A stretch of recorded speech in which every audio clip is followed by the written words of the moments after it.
Ole Miss wins on and off the field as homecoming week is a success as they defeated the Vanderbilt Commodores 33-7. The Rebels now move to 7-1 overall and 4-1 in conference play. Their next game is the Texas A&M Aggies traveling here for Saturday, November 4th for 11 a.m. kickoff. We did 72-59 by the number 20 ranked South Carolina Gamecocks. The South Carolina Gamecocks defense really made its presence today as the Ole Miss Rebels only shot 32% from the field. The next opponent for the Rebels will be the Alabama Crimson Tide coming in here February 28th on Wednesday, 8 p.m. This will be the hardest test for the Rebels as the Alabama Crimson Tide are ranked number 1 in SEC play for basketball. They only gave up 14 points and 275 total yards, which is incredible, and this is the first time since 2009 that the Rebels in back-to-back conference games have led up under 300 yards. Lane Kiffin, we got to give it to him. Just portal king. No one's dethroning him. Number 1 transfer portal class.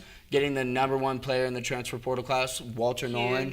And he got also 3 top 25 overall prospects from the class.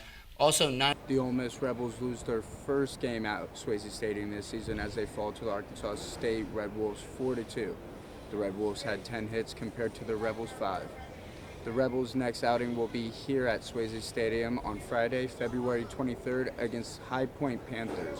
The Ole Miss men's basketball team hosted the number 20 ranked South Carolina Gamecocks in their second matchup of the year. The university honored the great Coolidge Ball before the game with his family in attendance. South Carolina got off to a hot start in this game with this 3 by Talon Cooper to make it 23-17. Gamecocks with 7 minutes left in the first half. Alan Flanagan scored a tough bucket before halftime with South Carolina leading 36-22 going into halftime.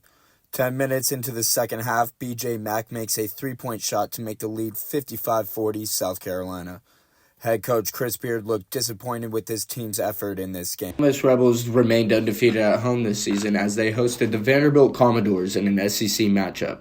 The Reds got out to a hot start as sophomore running back Quinshon Junkins scored on an 18-yard run to make the score 7-0 Rebs. They were not the only side of the ball to start off hot as Ole Miss safety Trey Washington intercepted quarterback Ken Seals on Vanderbilt's first drive to set up the Rebels' offense. Quarterback Jackson Dart looked to wide receiver Trey Harris on third down to extend the lead to 14-0, but the two could not connect in the end zone. Ole Miss kicker Caden Davis made 2 field goals to put the Rebels up 13-0 at the end of the first quarter. Lane Kiffin looked on in disappointment, but the defense stepped up for him and got the ball back with this 4th down stop. The Rebels kept pouring it on early in the first half as Jackson Dart powered his way through the defense to put the Rebels up 20-0 early in the second quarter. Late in the third quarter, Vanderbilt quarterback Walter Taylor scored the only points for the Vanderbilt offense with a 2-yard scramble and made the score 33-7. For Timmy Chang as head coach of the Hawaii Rainbow Warriors, he will be running his run and shoot offense, which he installed halfway through the season last year, and he saw his team start to develop some momentum and start winning games. Now with this going into the offseason and returning starter, junior Mississippi State Representative Becky Curry introduced House Bill 279 that would turn Governor Reeves' ban into state law. But this has yet to be discussed further. I'm Graeme Farrell, Newswatch Ole Miss. Mississippi Governor Tate Reeves banned state employees from accessing TikTok on any government-issued device, a decision based on fears that the Chinese government could access their personal information. IMC professor Jason Kane says this decision impacts classes where students are asked to create TikTok content. Students are still able to use TikTok when not connected to the campus network, but they still think this ban is an issue. Online dating is more common among younger adults. A new survey by Pew Research Center found 53% of people under the age of 30 have used an online dating app.